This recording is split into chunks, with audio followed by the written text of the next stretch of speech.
Mrs. Was here, ready to introduce you to Adobe Animate. And before we get into animating our simple shape today, we're going to learn a few facts and a few terms that we should know about. First off, Adobe Animate used to be called Flash.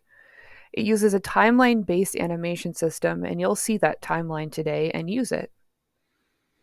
It has been used for frame by frame animation, so drawing each frame, very similar to the Google Slides project you did, or if you created a GIF in Photoshop.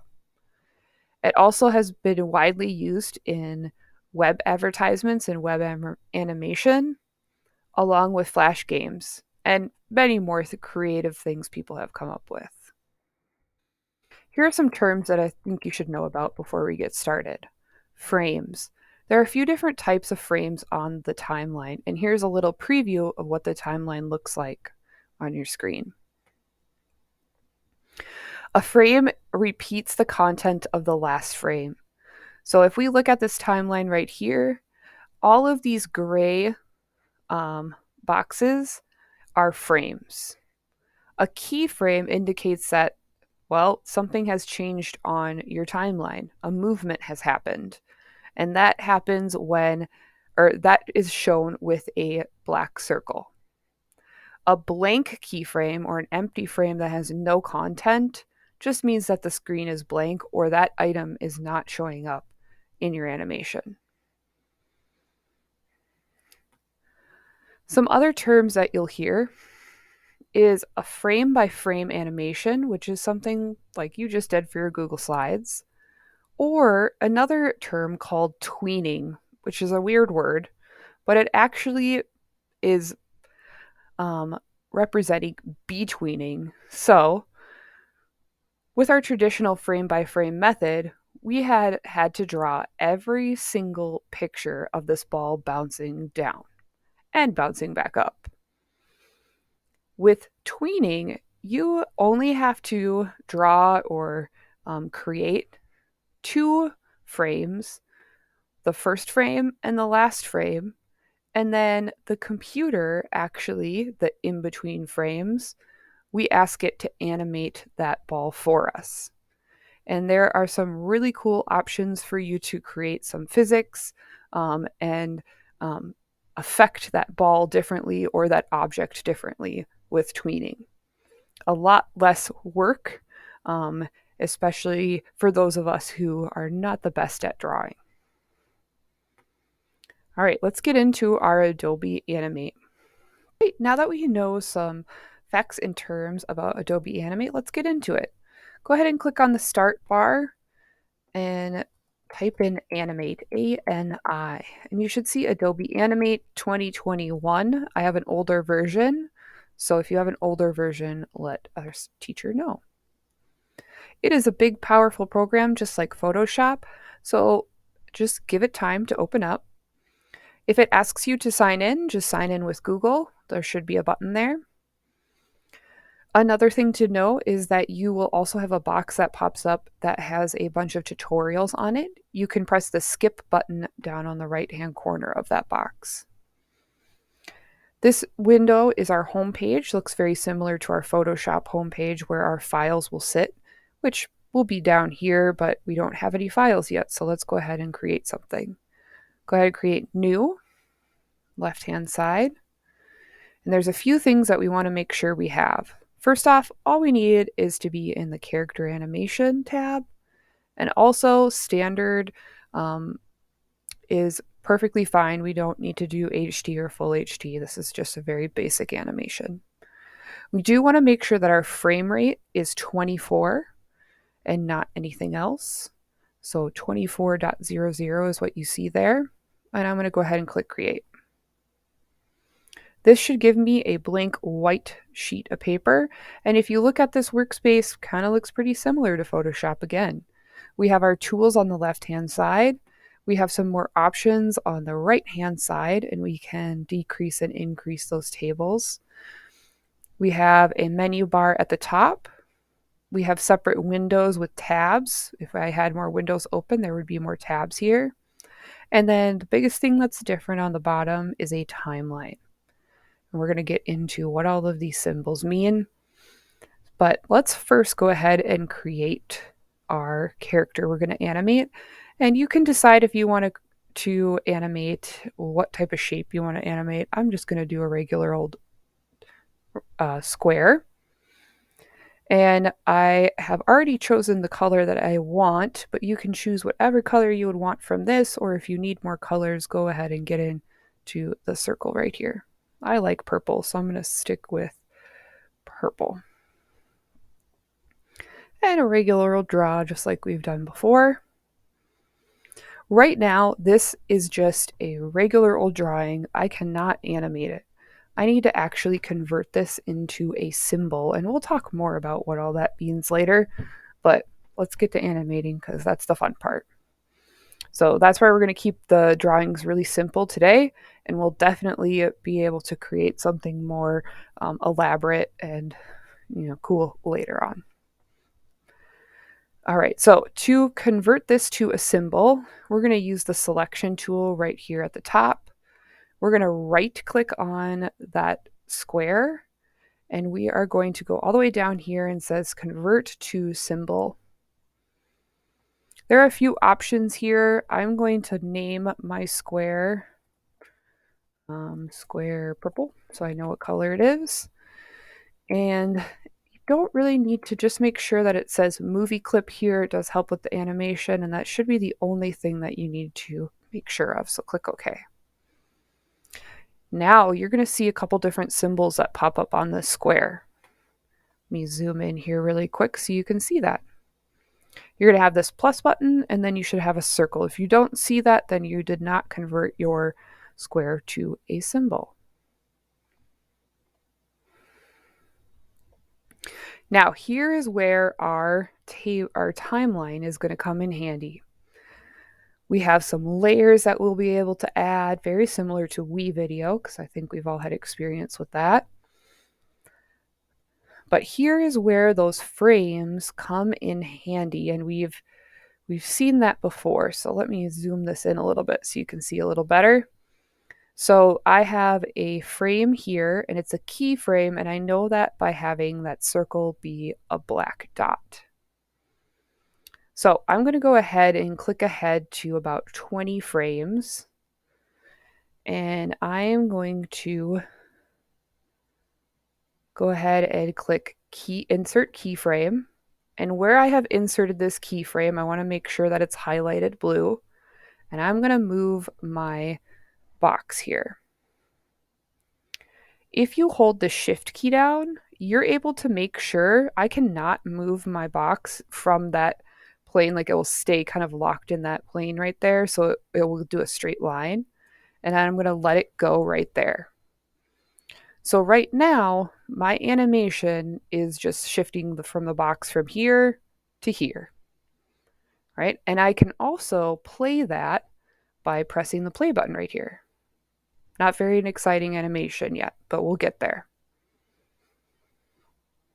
The next move that I am going to make is having my box go back to the beginning. So let's make that move right there. Oh, sorry, I forgot to show you. This is the insert keyframe. Yours might have all of these icons. I have mine zoomed in a little bit, so that's why I have to right click to get to all of them. But you should see all of these on your screen. Keyframe, the blank keyframe, and just a regular frame. And there's a couple different ways that we can get to those. I like to click on that tool right there. All right, I'm going to skip ahead again to around 45 frames per second, or 45, the 45th frame. And I'm going to move my character again to the other side.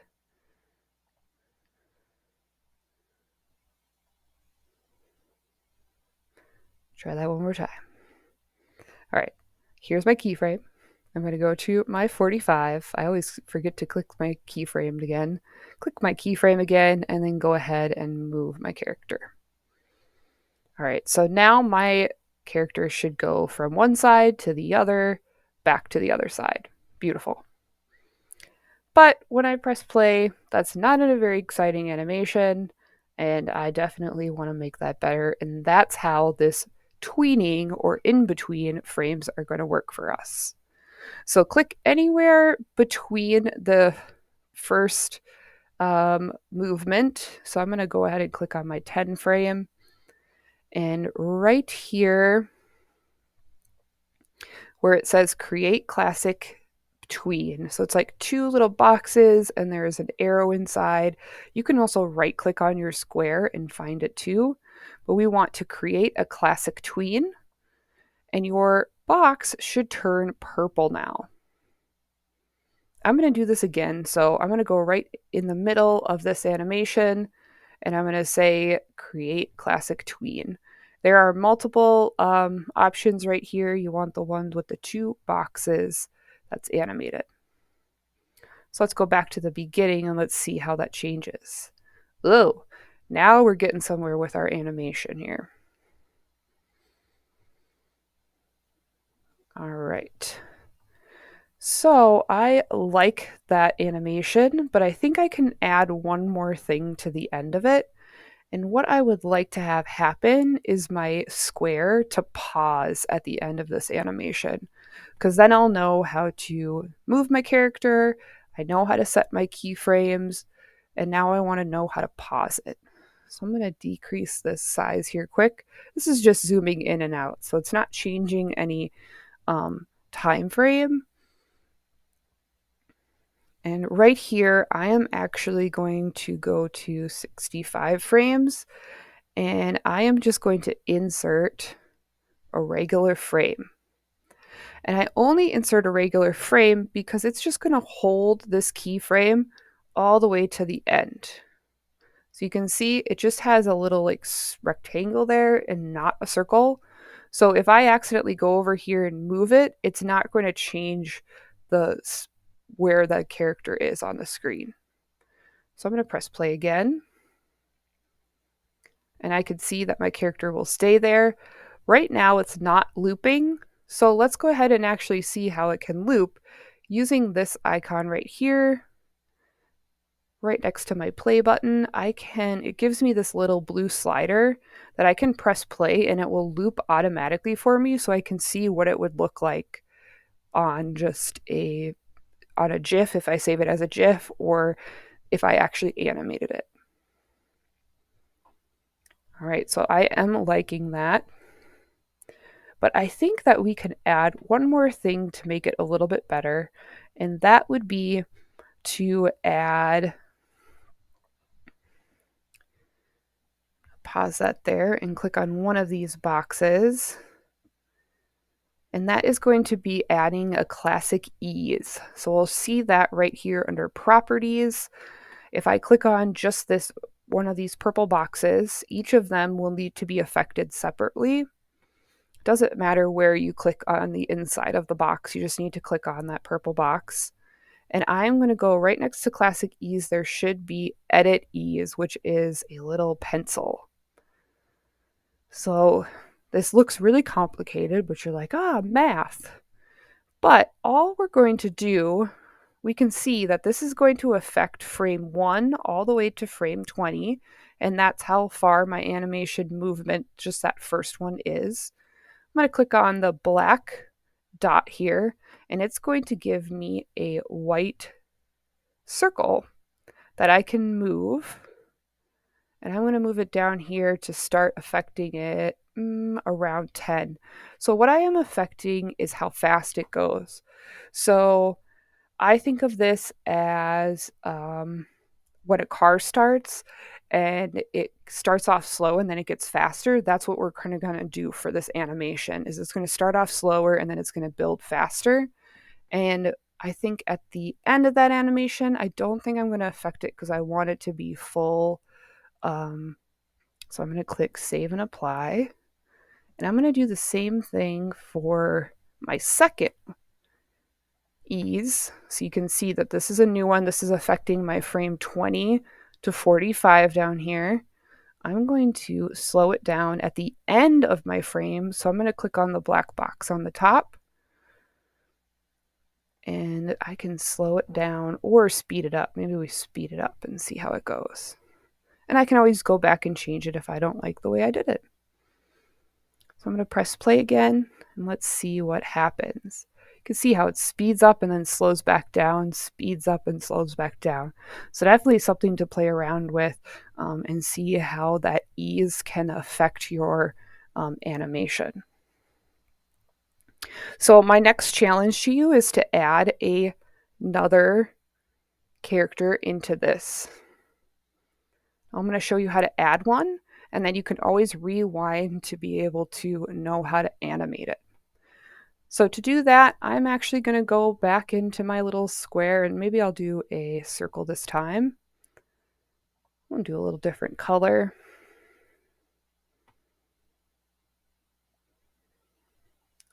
And let's go ahead and add a layer. And when I'm adding that layer, I can go ahead and actually add that circle. So you saw that error that popped up. I need to add the layer first, and then I can actually create my character. All right, so the next thing that I'm going to do is I need to make this a symbol, remember? So use my selection tool, right click on that character and convert to a symbol. I'm going to call it circle and click OK. So right now my character, the circle, will do nothing when I press play because I have not animated it yet. So that is your task, is to either rewind this video to try to figure out how to animate it. And you don't need to animate it exactly like you did with the top one. You could have it bounce around in a different direction, add that tweening, add that ease. Good luck, rewind, and ask for help when you need it.